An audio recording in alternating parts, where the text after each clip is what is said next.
Hey guys, Frank here. Today we'll check out some stories from /AskReddit. Here's the first. What's the worst thing someone's asked you to do during intimacy? She wanted me to bite her nipples, but no matter how hard I did it, she wanted it harder. I got up to the point where it felt like I was going to pierce them and my teeth hurt. Makes me feel ill thinking about it, but she loved it.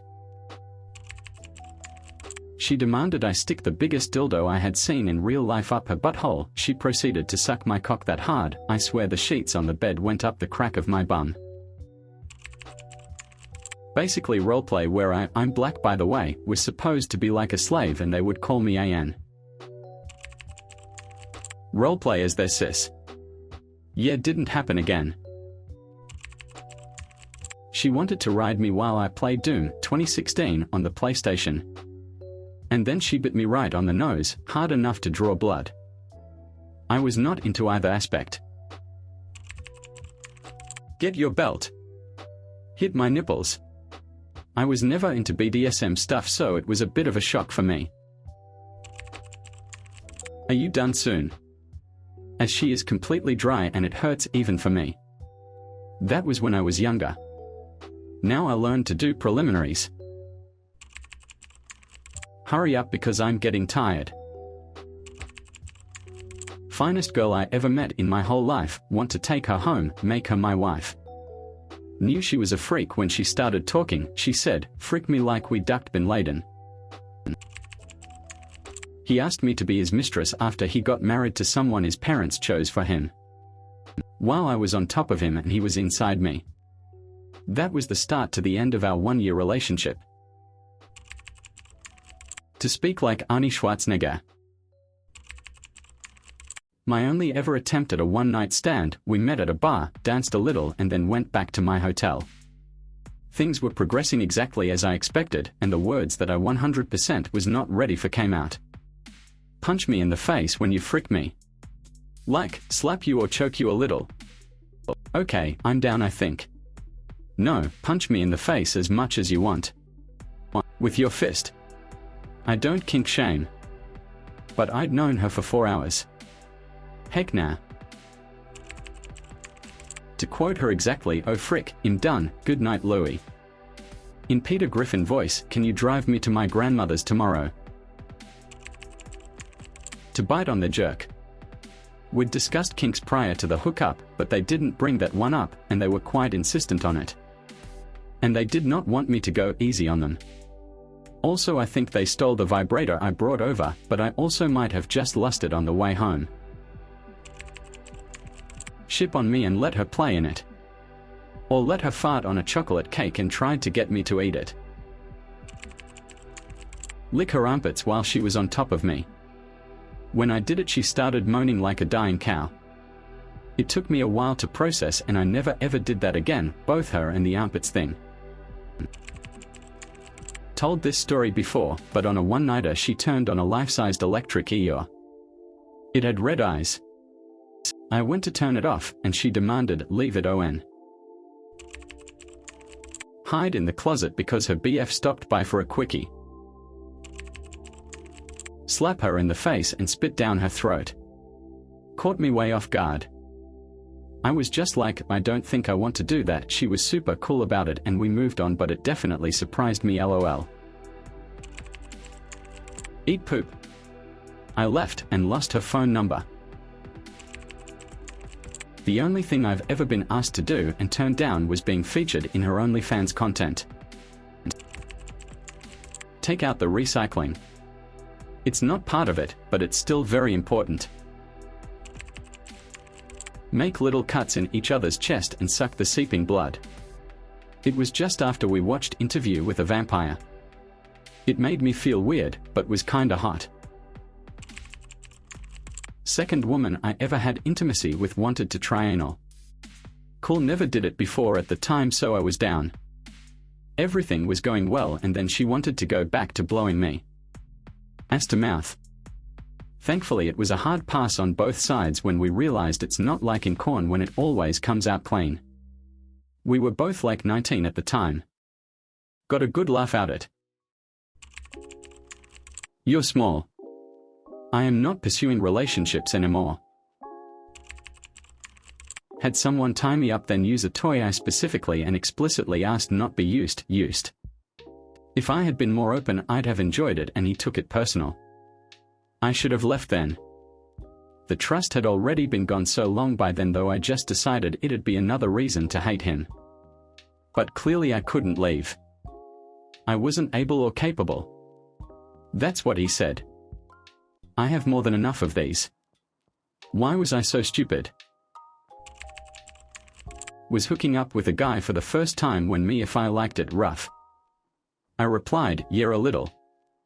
Then he immediately slapped me across the face. We did not finish the deed. He, a 6 feet 4 inches gorgeous strong black man that was so far out of my league, asked me, a 5 feet 6 inches morbidly obese homely white woman, to call him the N-word with a hard R. He also asked me to eat his ass and suddenly flung both his ankles up to his chest in a position exactly how a baby getting their diaper changed would be. Had to nope out right then and there. I'm not going to kink shame, but I can decide if I want to participate or not. This was definitely not.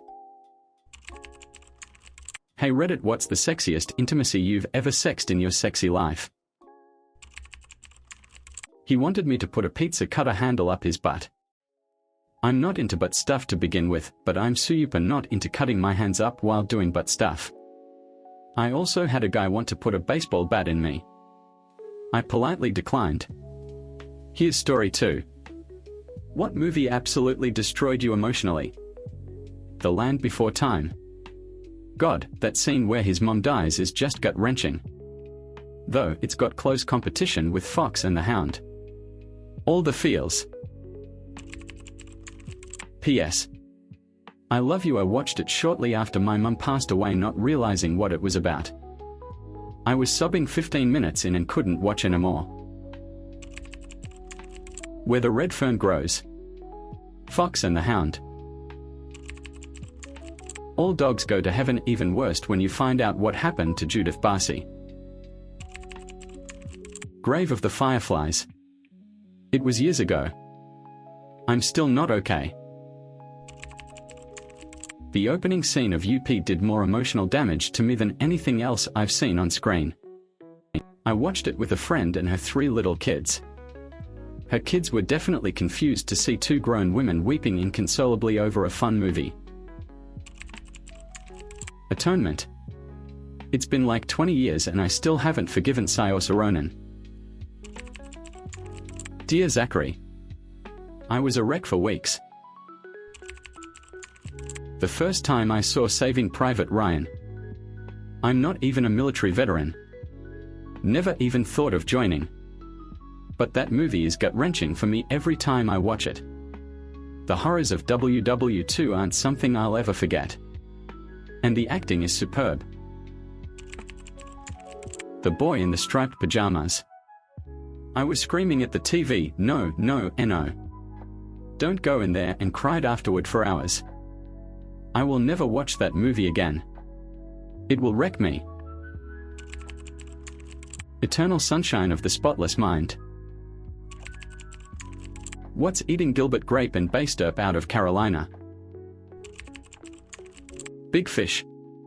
In the end, when everything makes sense and the big fish show up, I got destroyed.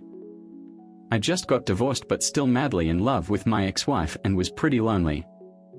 So that the ultimate meaning of life portrayed in the end of the movie, hitting me like a ton of bricks, straight in the face, make me, unexpected, sobbing pretty hard, for the first time since my divorce, for a good hour or so. Hatchie broke me even more than Marley and Me. American History X. I've watched that movie countless times and the ending never fails to make me cry like a baby. Hook. It's an existentially heartbreaking film about growing up, family, loss, and parenthood. The parent-child stuff absolutely murders me. And the "oh there you are, Peter" scene. Oh god, I need to sob just typing this. Click, only film I ever cried in and I was in the theater to boot, lol. The scene at the end. My Life. Michael Keaton, Nicole Kidman. I made the mistake of watching that after my dad died. A warp to remember my teenage heart.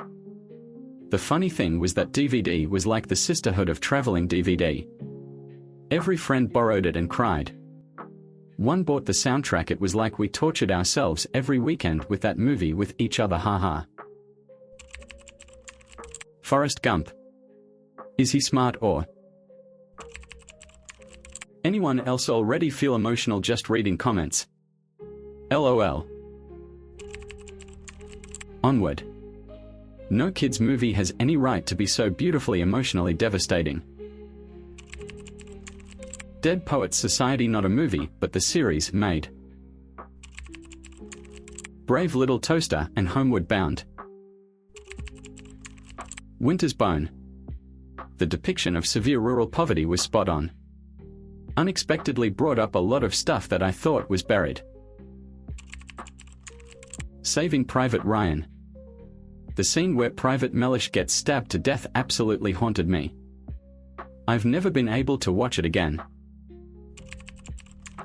The Curious Case of Benjamin Button. I work with people with dementia, and the ending when he goes through it as a child and then dies as a baby, it had me bawling. The Wild Robot. Every darn time. Pay It Forward had me in tears at the end. Come and see Requiem for a Dream. Here's story 3. What online subscription app that you use daily is 100% worth it? Bitwarden. It has freed me from responsibility for my family's passwords.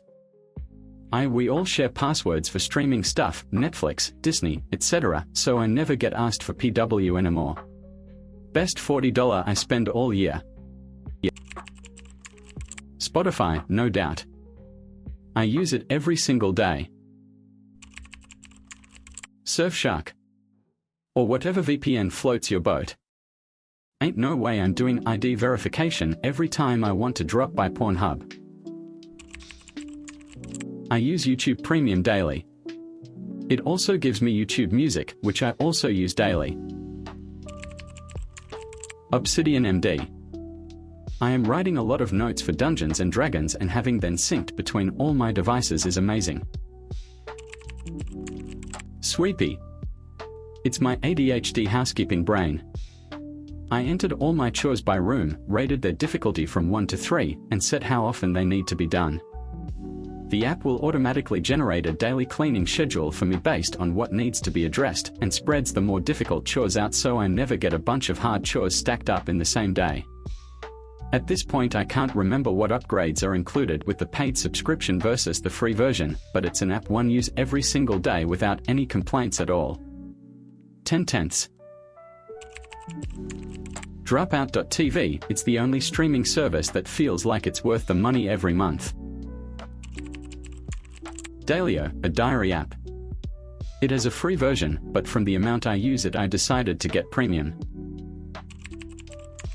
I love old movies, so HBO has been fantastic.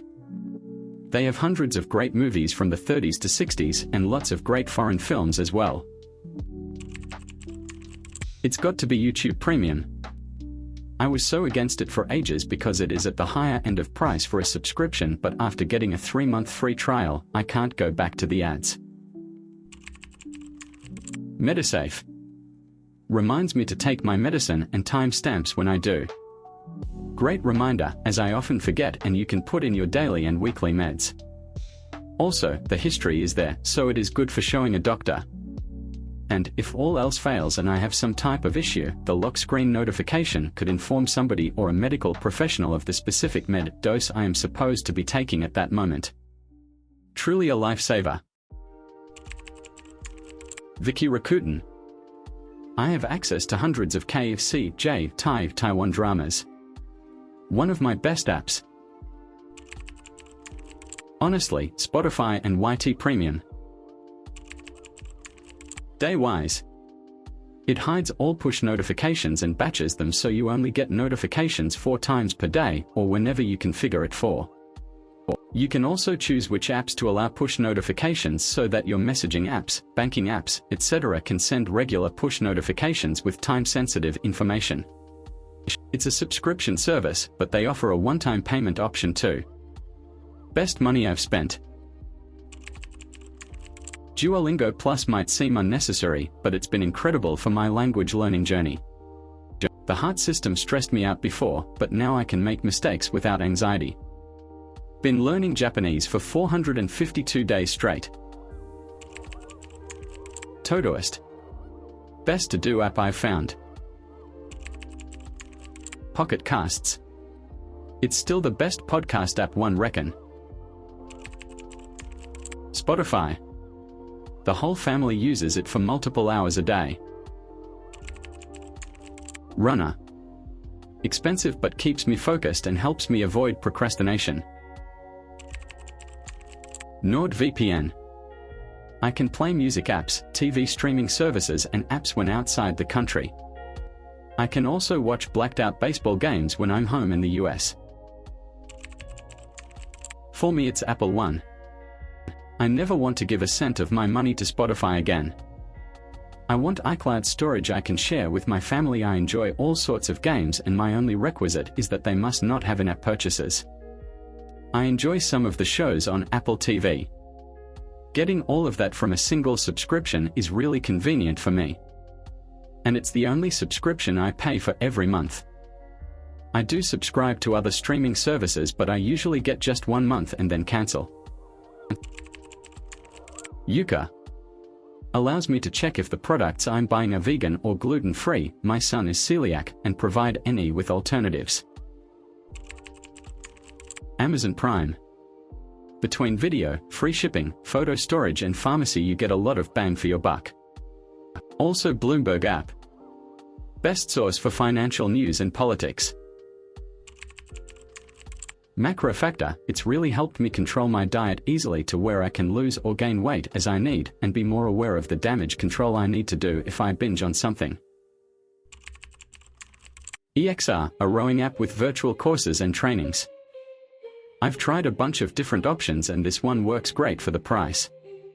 Also, Furbo Dog Nanny, which is great for whenever I'm not home for longer periods of time. Stoic. And Headspace. Sounds a bit double, but I use Stoic for meditations and journaling, and Headspace for the music and moves category. ExpressVPN. I use it daily if I connect to a non-secure network or want to access content blocked in my country. I use chess.com every single day. It's my main hobby and passion. Cozy. Keeps our family running in sync. Spotify. Hundreds of my own hand-selected playlists plus radio features are why I love it. Here's story 4. Girls, what was the most obvious hint you dropped and the guy just didn't get it? I told a guy I liked him. His sister confirmed it multiple times. Nice joke, he says. He never believed any of us, so that was fun. A girl suggested meeting at my place the first time we met, then we were hanging out on my bed. Then she said it was really hot and took off her jumper even though I had the aircon on. Then she was like, really? When are you going to make a move? I said I didn't want to be presumptuous or be a creep, lol. He was applying for a teaching job for a trade at a local college. I told him he'd be the type of teacher I'd absolutely have a crush on. Later, he told his friend what I had said and his friend had to tell him, dude, you know what she means by that. Edit to add, he got the hint and we kiss now. Before I started dating my ex, she had her gay friend sleep on the floor and me in her bed after a night out, and I just thought, wow, that's very nice of her, LMAO. While I sympathize with most of the women here whose signs were so obvious, please see it from the perspective of us guys. Once my high school crush literally took my arm and with a black marker wrote my name along with a heart. There were other things as well. But when I asked her out a week or SMTH later, she likes better to be friends. So we literally can't be sure until we are 110% certain you're interested. Unlike popular belief, guys also cherish friendships with girls, and we don't want to risk losing it in case you guys aren't interested. To any women in here who are still dropping hints, don't. He won't get it. Just be straightforward and tell him you think he's cute and ask if he wants to grab a coffee with you sometime. Worst case scenario, he tries to make you feel bad or embarrassed for asking, then you know you've dodged a bullet and can walk away knowing you've lost nothing. A lot of men have never been hit on. A lot of men have never received a compliment. A lot of men find confidence to be very attractive. A lot of men have never met a woman who makes the first move. Regardless of his answer, he will be flattered. This method has worked for me 100% of the time, and I'm ugly as heck. Just asked him out. I'm the guy that missed an obvious hint. She said, I have some new bras I want to model for you. That was more than 15 years ago and it still haunts me daily. High school me was very dumb. Just here to see the hints I've missed. She asked if I knew of any places where the two of us could have fun, and I took her to the arcades hashtag. The more I read, I realize nobody gave me any hints. To any woman here looking for validation or justification, try this. Hey, I like you, would you be interested in going on a date? It's 2025. Women can make the first move. Evaluate if that boy is worth you potentially losing face, and if so, just go for it. I asked my now husband at the end of our first date, where we'd been snogging in the back of a loud, dark pub for hours, if he wanted to come in for coffee. He said he didn't drink caffeine this late at night hashtag. I'm the guy, a cute girl in school won a prize and invited me of all people to the cinema. I thought she was just being nice and told her to go with someone else. Took me years to realize it. I'm not here to answer the question since I'm a guy, but I'm wondering if this girl I met earlier dropped an obvious hint. Before we parted ways, she wrote her number down on a card and put her socials down, and also wrote down "You better add me ducker" with a heart shape. She also shared her address with me. But I honestly can't tell if she was just that friendly and outgoing or if she has poor boundaries with strangers. She didn't really flirt with me directly. It was just a nice conversation about our favorite bands. It's like guys I like can't take a real hint, but if I smile at the old man in the grocery store, he's going to follow me home and asks for my number multiple times LOL. I don't drop any hint. If I like a guy, I would tell him, I like you, let's date. Asked this guy from my chemistry class to help me study specifically on Valentine's Day. He brought his entire study group. There were 7 of us crammed in a coffee shop reviewing molecular structures. I just got this new lip balm that tastes like birthday cake, wanna try it? In college, a girl I had been talking to in a shared class and on breaks one told me, I just live right around the corner. My dense self replied, oh that's cool, short drive. She wasn't as talkative after that. I always wondered why. I told him I wish I had someone to cuddle with right now, and he said, same bro. 12 years ago, a girl I liked texted me asking how to change her mobile plan. I explained it to her, but she said it was too hard and asked if I could stop by and help. I went over, changed her mobile plan, and left. I told my now boyfriend that I liked him. He just smiled and said thank you. I was embarrassed, but he did get my number a week later. We've been together for 2 years and a month now. Possibly a bit of obvious hint from both of us, and both of us being oblivious too. Second date, we just got on a city bus and were sitting talking when he says his hands are really cold. In hindsight, he was subtly trying to suggest holding hands. I completely missed it. Instead, I told him that the best way to warm hands quickly is tucking them under boobs. He also completely missed that hint. I texted him, let's frick. I went to his room and he took a shower, then we sat there for 45 minutes talking about nothing. I went back to my room and he said he didn't think I was serious because he never had someone come onto him like that. Dude, I just wanted some jerk, sad face. I'm a guy and gonna jump in our stupid defense. We are told from a very early age that we are scary, that we are bigger and stronger, that we can hurt girls if we are not careful. And even if we are good, many girls have been hurt by those that aren't, so we need to be extra careful. Many of us are just so used to being small, so we don't hurt you, that we just don't think of taking initiative or putting ourselves in those positions. Same as we don't see the dirty clothes that have been on the floor for 2 weeks.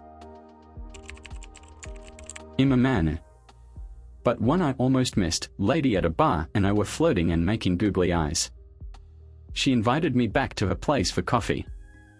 We went, and initially I honestly thought we were just going to keep talking and have coffee. But she took the lead once we got to her place. Not me but him, he took me out to a pizzeria that only had tables for 2, and they served us a heart-shaped pizza with candles on the table, and I still didn't realize it's a date until right before going home. He said, "Did you enjoy the date?" Yep, I'm really oblivious. I asked him, "Wanna go out?" He said, "Yeah, where?" I handed him my phone with my contact info already pulled up and said, "You should put your number in here so we can hang out sometime." He looked at it, handed it back and said, "Oh, I don't really use my phone much. My friends still tease me about that one." I had a huge crush on a registered massage therapist in college. She was kind, intelligent, hot, the whole package. One day I mentioned wanting to learn more about massaging. She texts me at 1 a.m. and tells me to come to her dorm. Her roommate promptly leaves and she sits me in a chair and shows me a few things. Then she tells me to try on her and takes her shirt and BI off. I was erect the entire time, but my brain couldn't grasp that she was into me. Ladies, we are dumb creatures. Please be explicit with us. Here's story 5. You have 1 minute to hide from a serial killer in your own house. Where do you go? My house is small and I am big, there is no hiding. Only option is to act psychotic enough that they leave. Or die, I guess. I have a secret passage behind my bookcase that leads to a basement full of cages that I keep my collection of serial killers who come looking for me. The garage, even I can't find anything in there. My dumbass read I have to hide a serial killer. Not by the cereal, that's for sure. That's the first place they'll go. In my bed. It's fine, I know no one is going to join me there. Why am I hiding? With a whole minute, I'm leaving. Nice try, internet. I'm not telling you my secrets. LOL. The fireplace in my childhood home had a little nook built in to store firewood, which we never did. You couldn't tell by looking at it, but inside that nook it went all the way up to the ceiling. I used to hide up there and practice I was escaping a serial killer. I could easily balance on the brick edges that stopped about 4 feet up and just chill for hours with a book and book light. Sadly, no other home since has had such a perfect serial killer hiding spot, so I think I'd be screwed now. Back of my craft closet, it's an absolute disaster, and the killer would say, this isn't worth it. I can't even successfully hide from my toddler in my own house. 1. Season floor liberally with olive oil. 2. Lie down in front of door so that he trips over me when he comes in. 3. Serial killer prat falls and slides in, I pop out. 4. Get on my bike and resist temptation to laugh. I'm hiding in the garage. That's where my chainsaw, axe, hand scythe, crowbar, hedge trimmer, pole saw, and various other gardening tools are. I'm a middle-aged white man. Statistically, I'm not in a serial killer's MO. Can I know where the serial killer is? Would be super awkward if we both chose the same hiding spot. Into the gun closet where the bayonets and munitions are kept just as the founding fathers intended. It's my house. I know where the most dangerous things are. The serial killer should be hiding from me. So you want to know where the hiding place is? What are the odds of 2 serial killers being in the same house? Behind my washing machine. It's in this weird alcove that you can't see unless you're literally standing right in front of it. Plus I'm pretty small and can squeeze into tight spaces. Found this spot during hide and seek with my niece last summer and she never found me. Wherever my son puts the clicker cause that's been missing for days. Oh, I'm not trapped in here with him. He's trapped in here with me. Hide. 1 minute is enough time for me to get ready to send the serial killer to oblivion. I pull my foreskin over myself so I look like a 6 feet 2 inches flesh body pillow. Where my husband looked for insert whatever item he needs ADM ANS didn't see it blatantly staring back. If the killer is a man, he will never find me there. The cupboard with the vacuum in it. I ain't seen no one else go anywhere near that cupboard in my house. Under the duvet. If I can't see him, he can't see me. That's how it works. Isn't it? Out the skylight, which is climbable, close it behind me and lie down on the roof or escape along the roof to the neighbors. It won't take me a whole minute to take the trigger lock off my shotgun. I'd stay in the living room. Nobody dies in the living room. Here's story 6. People who left their partner the day of the wedding. What happened? My brother went to this engagement party, everything was great, nothing out of the ordinary. Wedding comes around 3 months later, he shows up, and it's a totally different bride. Same groom, same date, same invite, just new bride. No explanation. Obligatory not me, but bride's best friend decided the wedding was the perfect time to announce that bride was secretly pregnant. Problem is, groom was religious and saving himself for marriage, and bride agreed to it. They hadn't had intimacy before. Turns out she had been cheating for most of the relationship because of this. I believe she planned on waiting until after they had intimacy and telling him the child was his. It turned into a very interesting situation where groom's parents were very upset, thinking he broke his promise of abstinence to them. Bride's parents were celebrating the pregnancy. Bride and groom both had looks of absolute horror. My friend did this like 20-some years ago. She was engaged to a guy from a very well-off family. The wedding was in California, but they were living in Seattle. Very posh, very expensive. But the MIL was always a peach to her. Right at the beginning of the reception, the MIL came up and said some nasty things to her in whisper, thinking she would just take it again. She lost it, families got involved, and she ended up on a plane back to the PNW that night. Her family had already started moving her things out of the apartment that evening. Never spoke to him again.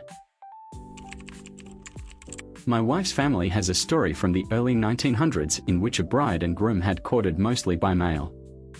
The day of the wedding, bride got cold feet. The family was trying to figure out what to do when the bride's sister piped up and said, "I'll marry him." The groom thought about it for a few minutes and decided he was in. The wedding proceeded as if nothing had happened, and they allegedly were married 50+ years and produced a big happy family. We called it the non-wedding. It was a very small, backyard do, and when we showed up, a relative of the groom ushered us out back and whispered that the wedding was off, but they had all this food and to help ourselves. Apparently just that morning the groom found out that the bride banged the stripper at her bachelorette party, but his family said they'd already spent all the money on the party, so they'd just tell people when they arrived. It was one of the most awkward experiences of my life because the groom just sat dejectedly in a chair while people tried to cheer him up. We ate a little out of obligation and then got the heck out of there. A colleague of my husband's texted him about a week before the wedding saying something cryptic like, "If I'm in Key West on Friday, the wedding isn't happening," so he was clearly having thoughts prior to. But social media showed that the rehearsal dinner happened the night before the wedding and he was there, so we figured he had gotten over it. We had family in town and weren't planning to attend the wedding anyway, but my husband texted a congratulatory message later on the day of. Guy replied from Key West. He did not show for the ceremony. His excuse was that she wouldn't sign the prenup. The reality was that he was already seeing someone else. This happened to a friend. He found out she was cheating on him and still was on the morning of the wedding. That's when he found them together in a separate room for the wedding party.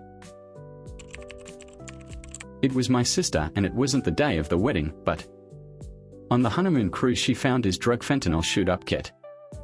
Needles, dope, all that shit. My cousin's backyard shotgun wedding. She changed her mind because they got in a fight that morning. My uncle still made barbecue and it just turned into a typical family hangout. They got married the next weekend anyway. Not a very exciting story. They are still married like 22 years and 3 kids later though, so that's something. Not me but my best friend. I was set to be his best man at his wedding. While I was organizing his bachelor party, I reached out to some of our old friends to invite them. One of them who showed up we hadn't really seen in like 10 years and asked who he was getting married to, and I told him. And he was just silent for a minute and said, "Bro, I literally just hooked up with her a couple weeks ago." I thought it was a joke, but he sent me a pic. Hardest fucking conversation I have ever had to have. And it was only like 12 hours to the wedding. Not the day of, but my mom's first marriage lasted 13 days. He was mentally unstable, locked her up in the apartment and beat her. She was eventually able to get his mother to rescue her and take her to a shelter. Knew someone who got married, then moved into her parents' basement. A couple of days later, her dad heard, through the floorboards, his new son-in-law abusing his daughter. He promptly kicked him out and annulled the marriage. I have a worse version of this. Had a family member get married and they got pregnant afterwards.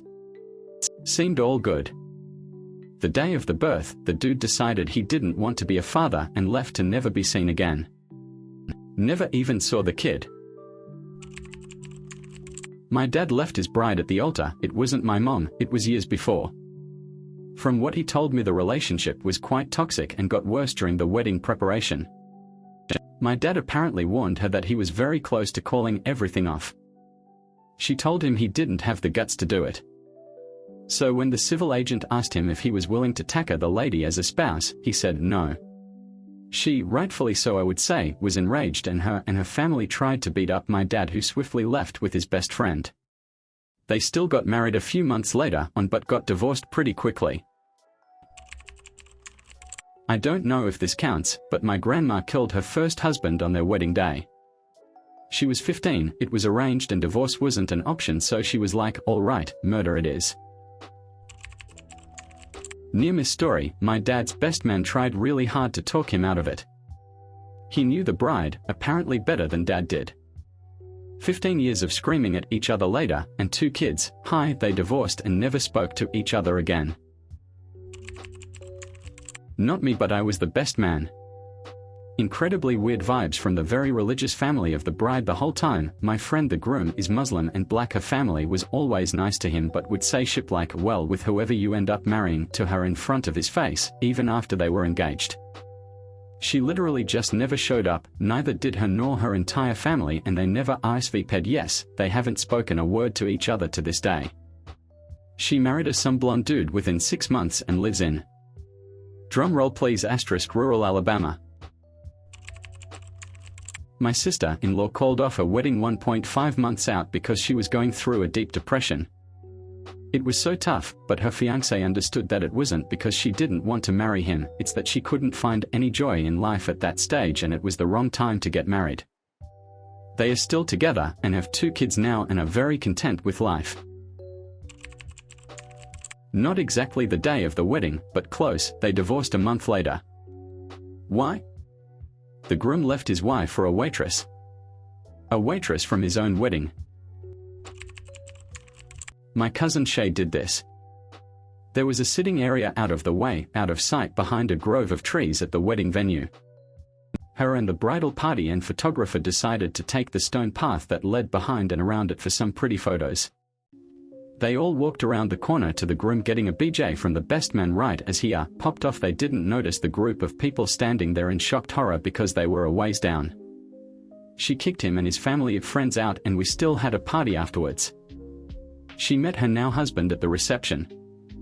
He was the DJ. According to him, intimacy at weddings where the person isn't the future spouse is more common than people realize. Edit, spelling. Not the day of, but a girl I worked with got married in a big church wedding and they left for their honeymoon in Hawaii. He beat the shit out of her one night, she got away and called her dad, who immediately got on the first flight to Hawaii, got her safely home, and she got an annulment. Someone I know found out during the honeymoon that her new husband had been cheating on her with the maid of honor for months. It started because they all lived together, as the girls were best friends. A friend of mine very much believes in signs from heaven. She went to church a week or so before the wedding to pray for a good, strong marriage. As she was praying, the church got darker because a cloud passed over the sun, so less light came through the windows. She saw it as a sign and called off the wedding and cut off the guy after telling him it was over. Everyone on her side was supportive of her choice, but laughed at the reason. Within a year, it comes out that he was hiding a gambling addiction and loads of debt. He forged her name on some fake loan contracts saying she owed him and tried to collect from her family saying her debt is their debt after she would not give him the time of day. I know of someone who left from the honeymoon. They were in Italy and something happened. She was apparently very scared and slept with her passport hidden under the pillow so he wouldn't take it from her. That was more than 20 years ago and she's moved on. I never did find out what had happened since then. I moved away and lost touch. My sister was left the day before the wedding. He just got cold feet. She was devastated. She married a terrific guy, they have 2 wonderful kids, a beautiful home, and both kids are out on their own with lovely lives now. The other guy did literally nothing with his life. I have a lot of respect for anyone who realized something was wrong and walked away the day of the wedding. I see too often people stuck in abusive relationships simply because they don't know how to get out of them, even when they know something is off. Not the day of, but a couple of days after, 2 days after my wedding, when all the wedding guests went home, my partner went MIA. Couldn't locate him for a solid 24 hours. Come to find out he did an all-night ayahuasca ceremony with his yoga instructor that he was also ***********. He walked in the door after being missing all day and said, "I don't love you anymore." That same day, I also found boxes of her stuff in our garage. He was already planning on moving her into our house. Why he let me go through with the wedding, I'll never know. It was really hard on me and my family, who flew out for the wedding. They got married a couple of months later. It had been going on for a while. They are divorced now, so there's that. Edit, adding some more details.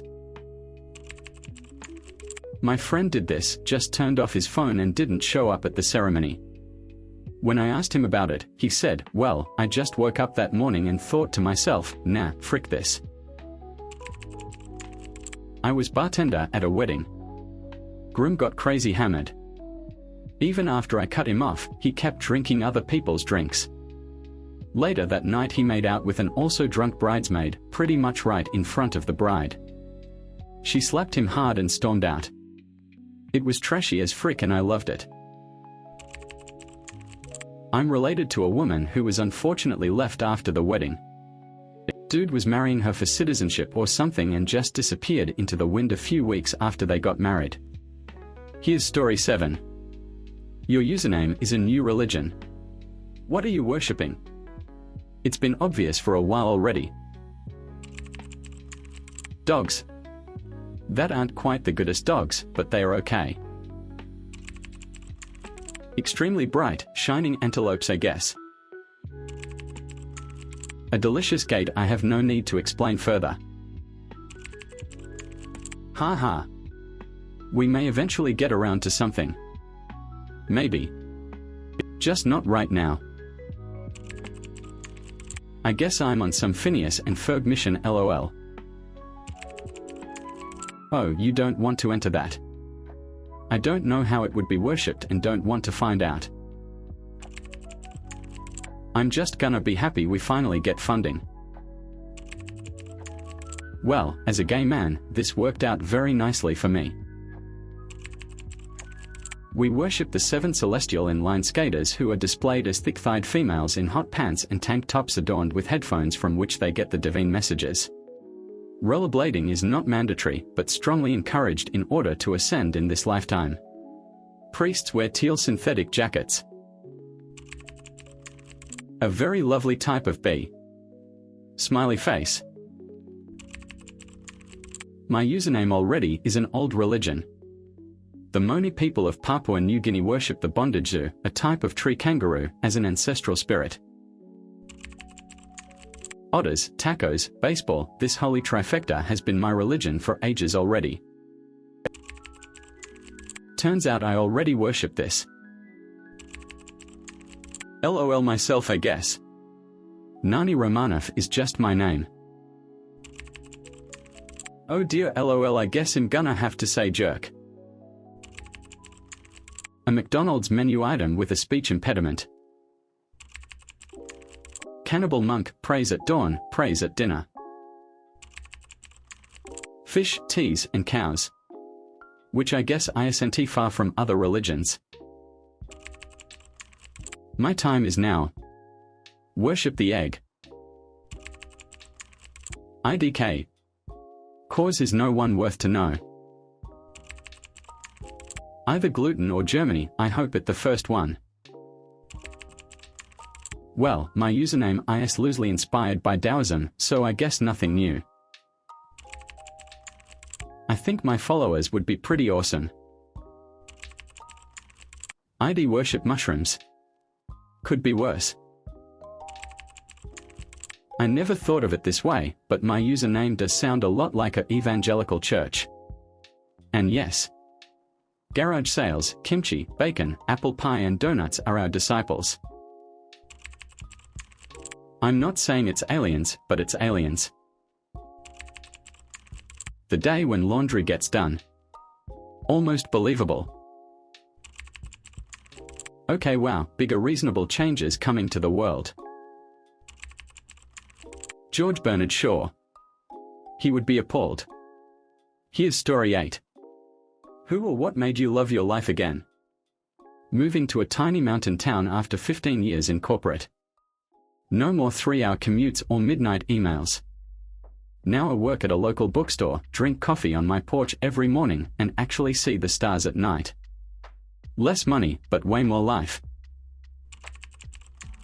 Finally learning to enjoy my own company made me fall in love with life again. Turns out I'm pretty great to hang out with. I'm still working. But my wife saved my life. She brought color spots into my gray and melancholy life. Colors are bright and vibrant and she pushes me further than anyone in my life. She pushed me through homelessness, lost jobs, etc. Now we own 2 homes, are married and have a son. She doesn't Reddit, but Faith Ann, you are the best thing a man could ask for and I'm so thankful for you. Sometimes it's not a person or a single moment, but a quiet realization that life still holds beauty, even in the smallest things. That's what brought me back. Getting rid of all the toxic energy vampires and becoming really selfish. Getting divorced, actually. Spent 8 years trying to fix a broken marriage until I finally realized I was the only one trying. Now I'm dating myself, started painting again, joined a hiking group, and honestly, never been happier. Going to the gym and notice and see progress makes me be more confident and start to love my body and life again. Proud of this. I don't know if it's just me learning to cope, lying to myself, or it's just part of growing up. But I hated who I was and what my life was when I was a teenager up till I was 30. A constant walking depression and anxiety. But the last 1 to 2 years I've been reshaping the way I see and view my life. And I learned that there were many smaller happier moments that I ignored. And now I learn my life isn't so bad despite all the shit that happened to me. Living alone for the first time at 25, with a mortgage and my 2 kiddies. Taught me who I am when nobody is around and it turns out, I love me. Getting divorced, moving across the country, losing 30 pounds and having breast reduction surgery. It feels like a personal renaissance. My little sister's battle with cancer. Watching her fight with a smile every day changed my perspective completely. She beat it, and now we both appreciate every sunrise like it's a gift. Sometimes it takes almost losing everything to love what you have. Getting shot and almost dying. With the risk of sounding like a crazy cat lady, my kitten. She's 2 years old now and I'm clearly her favorite human in a very full house. As a clinically depressed people-pleasing eldest daughter, I felt like everything in life was transactional and no one gives a crud about you unless you can provide or benefit them. This cat wants for nothing, spoiled beyond belief by everyone else, and she still picks me to be loved and cuddled by every day. Waits by the door and greets me when I come back from work, only lets me carry her, ECT. She's asleep on my lap as I type this. Pets love you unconditionally. It reminded me that it's possible for humans to love you unconditionally too. I love life again because she proved I can be loved just for being me. Deciding not to drink, much more money, much more done, better use of free time. GLP, 1. I lost 75 pounds and feel better than ever. I found my personal style. Started thrifting cute outfits. Going on vacations I wouldn't have even tried, like hiking Zion, and just feeling super confident in myself. My first dog. I adopted her at 10 years of age after I moved out. We only had 4 years together, but it was 4 amazing years that made me rethink life and getting back on track. I was in a really bad place and considered ending things when someone I knew reached out to me to help board and looked after their dog while they went on a holiday. Turns out they migrated and never came back for her. But lucky me, smiley face. Having a kid. Everything seems more meaningful now and is such a source of endless joy and delight. Met my partner and discovered that I've never been in a healthy, supportive, positive relationship before. The rest of my life may be a trash heap, but I've got a cornerstone in him that I can build on. Living it by my terms and not giving a darn what others think of it. Music. Don't care what anyone says. Metal can have some of the deepest, most meaningful lyrics in all of music. Just listen to Currents or Boundaries if you think otherwise. Sadly, I've never loved my life and don't know if I ever will.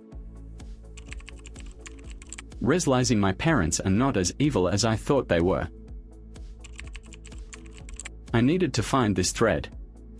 I'm in such a dark place right now. I will be leaving medical school because I am unable to pass my first board exam, and while I've been miserable in medical school and feel like I have lost myself, the idea of leaving school also makes me feel miserable and I just feel like a failure. I don't know what I'm doing and I feel like I'm spiraling out of control. But I am ready to find happiness again. Any advice would be greatly appreciated. Herb. On advice from my therapist, I got my PA medical marijuana card, and not only did it help with my anxiety and sleep issues, but also with my knee and back pain. Going to therapy. Cliché but true. Started seeing a girl in metro regularly for last 6 months. Sat with me like 15 times, yet no words or not even smile between us. We both know each other's routines and where we get on and off, but still nothing, but we know each other's presence very well. Never followed or tried to talk with her, but seeing her every morning, sometimes even on inbound in evenings, have made my day sweeter. My dog. She adopted us when I bought a house out in the country. She was the street dog that was abandoned by her former owners and took up living in the woods. The neighbors kind of looked out for her. Every time I saw her, she looked more raggedy and ill. She took up residence in my open garage while the house was being renovated. When I moved in, we took her to the vet for a workup. She turned into the most beautiful and loyal, loving companion that traveled with us everywhere.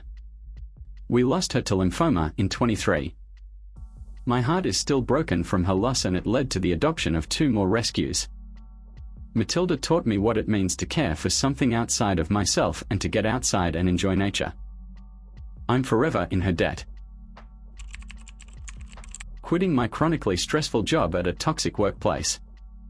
I should have done it 10 years earlier. Buying my first kayak and getting on the water.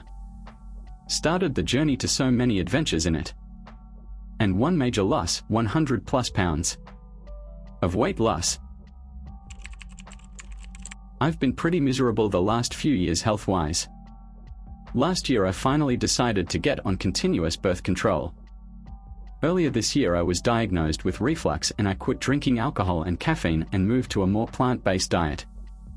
With my hormones in check and my body running its own show, I have honestly never felt better. I am actually enjoying life again. Here's story 9. People who quit your job without a backup plan and it actually worked out. What happened? Quit said job. Went to bed. Woke up in the morning to a text message for a place I applied to 3 months before and completely forgot or thought it was never gonna happen. It was something they would call right away, not weeks or months. It was mind-blowing. After resigning from a job I had fallen out of love with, I eventually started my own business. This lasted for 32 years and I'm now retired. I'd be terrified, but my friend quit her retail job with no plan and started a baking biz. Now she's thriving, sells at local markets and online. You've never lived if you've never done this. Also quitting a job you hate without giving any notice. The feeling of walking out the doors, saying goodbye to coworkers while knowing it's the last time and they are unaware is euphoric. I've quit almost every job I've ever had without a backup plan and I've always landed okay, if not better. I don't necessarily recommend it for everyone though, mind you, especially today. During my last job search, I got an offer from a cool company with people that I really liked and really wanted to work for, but I turned it down because they lowballed me on salary and wouldn't come up.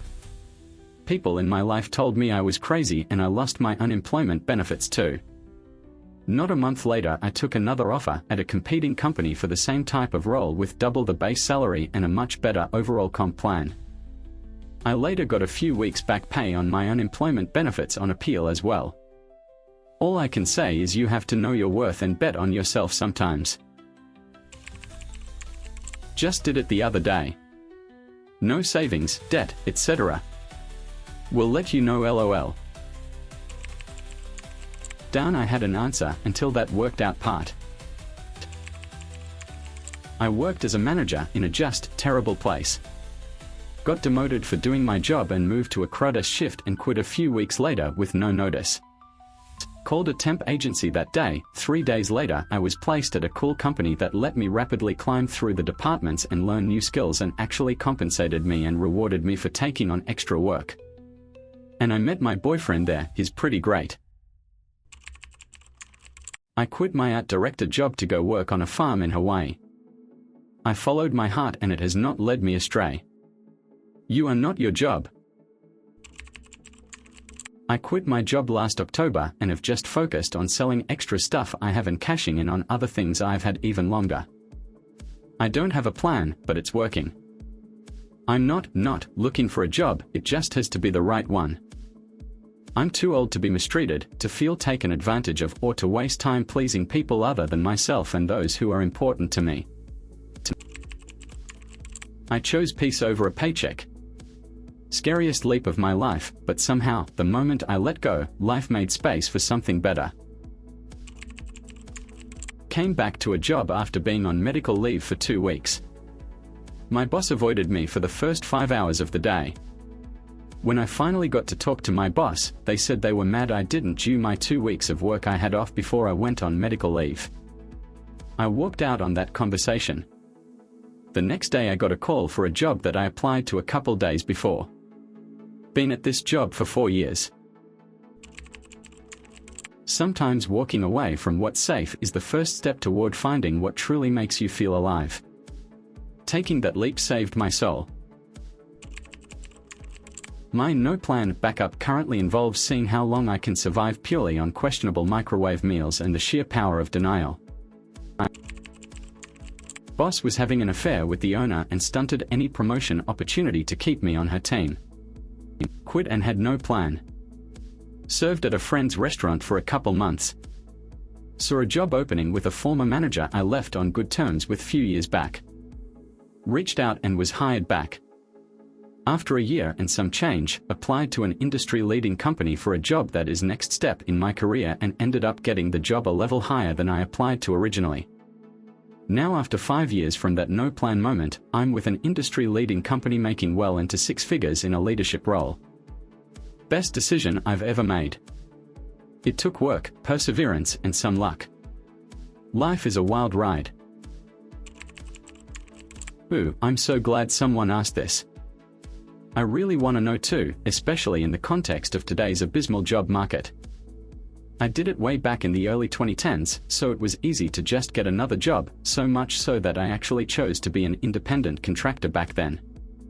But nowadays I've never seen it this bad, but I do desperately want to quit my job. Very toxic coworkers making my life heck. I want to know cause a win for one of us is a win for all of us.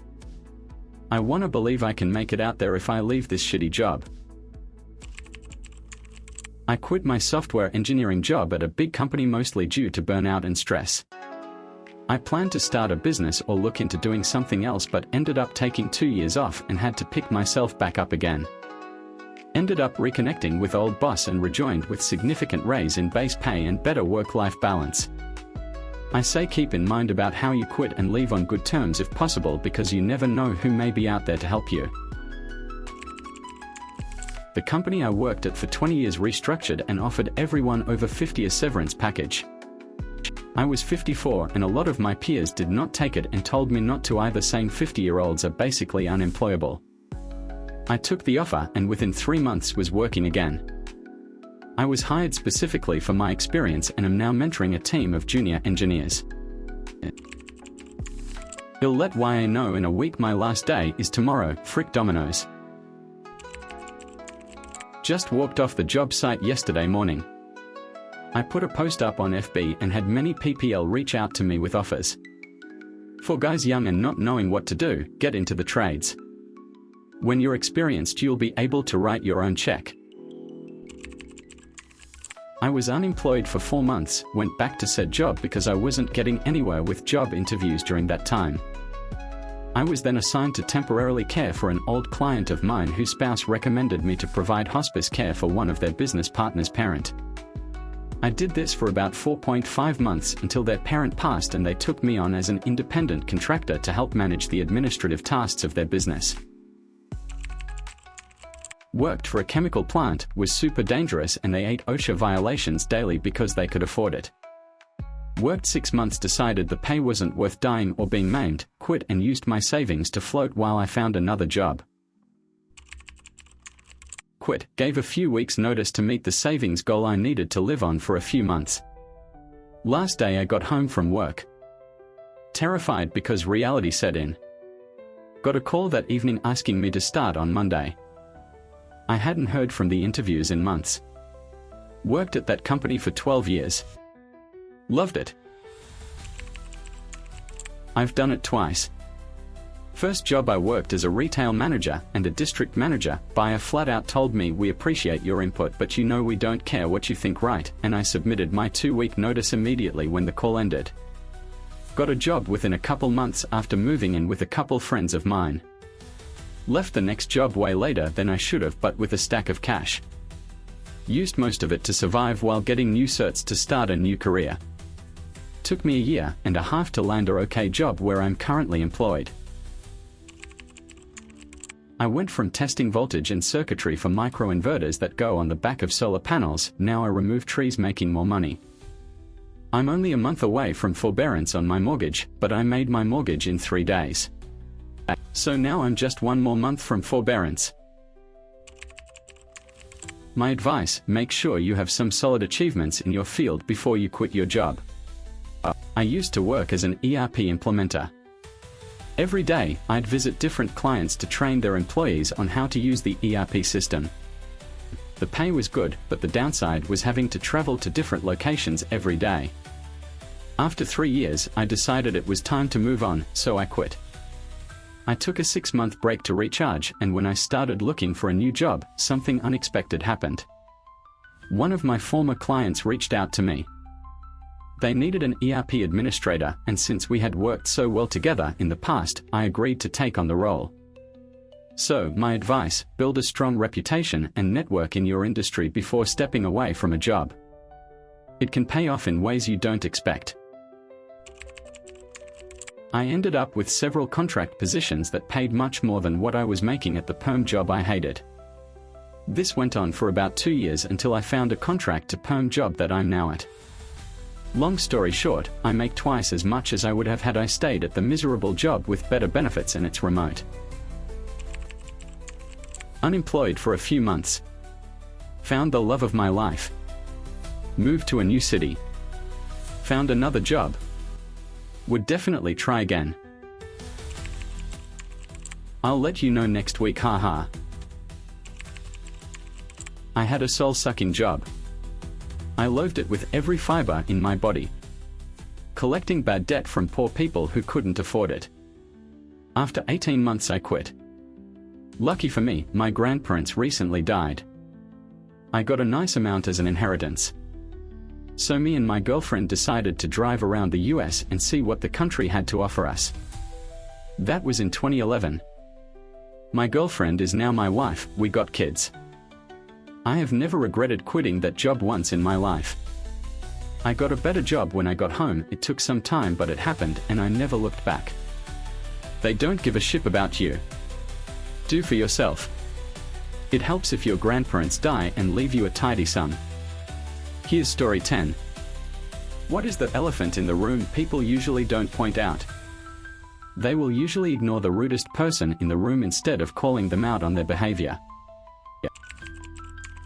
Without fail, people will push a nice, agreeable person to apologize and make peace with the confrontational problematic person because they'd rather it just be over than cause the idiot to kick off.